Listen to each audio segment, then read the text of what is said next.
Okay, now that our little character sprite is figured out, let's focus on how our character portraits should look. Am I centered? I think I'm centered. Okay, here we go. Character portraits are, oh my goodness, tongue twister, here we go. Character portraits are probably the most recognizable art from Stardew Valley. They give each character a lot more characterization and detail compared to just their little itty bitty sprite guys. Let's make a new rule set just for them. To start, our canvas size for our character portraits should be roughly 64 by 64 bits. Actually, not roughly. It has to be 64 by 64 bits. Literally all of them in the entire game are. It embiggens the size of our character to the point that we get to add a lot more detail. So we really need to go for that big 64 by 64 bit canvas. Your first non-canvas size rule, there we go, is that your character should be facing anywhere within a 90-degree angle to the left. I guess that's the right for you guys. Wait. Yes, to the left. I think the camera reverses it for me, so I don't actually know. I'll have to figure it out. Usually characters at like a 45-degree angle. So they're like looking like this and like their eyes are facing towards the camera and they're like, hee, or like, haha, or like sad or something like that. But there are exceptions to this rule. Not everyone is just 45 degrees facing away from the camera. Elliot, for instance, is full 90 degrees to the side, kind of looking over his shoulder through his hair a little bit. Meanwhile, characters like the governor are staring directly into your soul.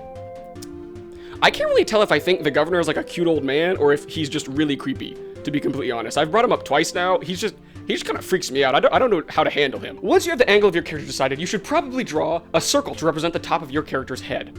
Now, the different characters have different widths for their head size. I find that most of them are in a range from 22 to 27 pixels across from temple to temple. So whether your character is wide or has like a slimmer face, that's just something for you to decide. Once you have the rest of your character's face blocked out, then you can go about adding spots for the eyes, the mouth, and the nose.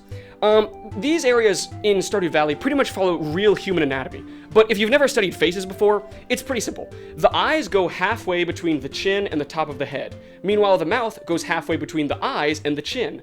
The nose kind of varies because people's noses are like bigger and smaller just depending on the person, but I decided to put my nose just like halfway between the eyes and the mouth to keep it very simple. It's just half, half, half.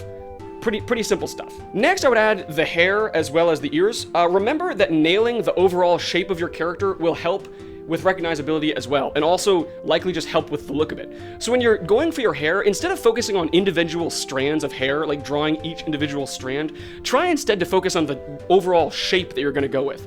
So like if you want your character to like have an upward kind of angle on the hair, just draw the shape of the hair first. You can worry about details like different strands of the hair or different shades and like hues on the hair later. That's not a serious issue for right now. Right now we're just blocking out all the different colors and where different things are going to go.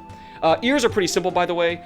It just goes from the eye usually down to either the bottom of the nose or the very, very top of the upper lip. The next thing, oh my goodness, sorry. The next to last thing we can do is talk about the shoulders. So the shoulders of the character are included in the portrait usually, and they take up usually the bottom fourth of the canvas. So the 64 by 32-bit area at the very bottom. This is kind of the moment that we really get to add extra characteristics to our character that they wouldn't be able to control themselves. You know what I mean? So like, if you want to show part of your character's personality, you can really do it through the top of their clothing that you're going to see here. You need to answer a few questions about what exactly your character is actually wearing. So things like, what material do they have on? Does that material reflect light really well, or is it matte? Does it have a certain texture like wool, or is it more like, I don't know, satin? You should also focus on like things like the collar of the shirt they're wearing. So like, do they have like a crew neck shirt, or is it a V-neck? Alternatively, do they have an open collar, or is the collar buttoned up? Just those kinds of things you want to focus on for just different normal clothing things you would focus on for your character.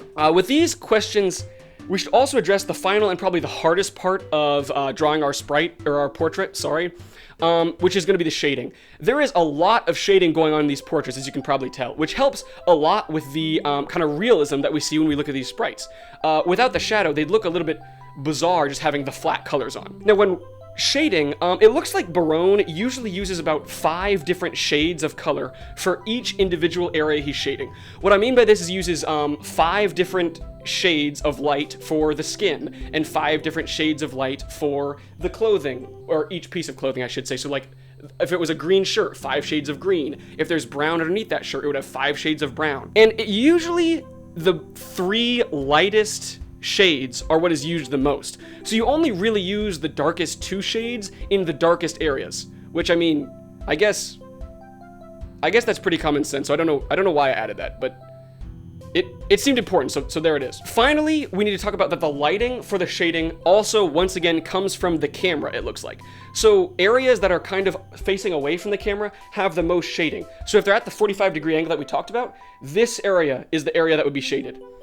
Meanwhile, if they're looking straight at the camera, you would have, oh, I'm getting a call. I'll have to call them back. Meanwhile, if you have like someone facing dead on, the ears would be the most shaded. You also want to kind of focus on the areas that are almost always shaded on a face, right? So the orbital around of an eye is slightly depressed, which means it would probably have shading on it. And the area hidden by the nose, once again, also a lot of shading there. There are just various areas that you can like see by just looking at reference images. So if the hair overhangs a little bit, you would have shadow there. Just focus on the basic principles of shadow and you'll be perfectly fine. That is once again all I have. So now we're gonna take another break for the character creation of our portrait.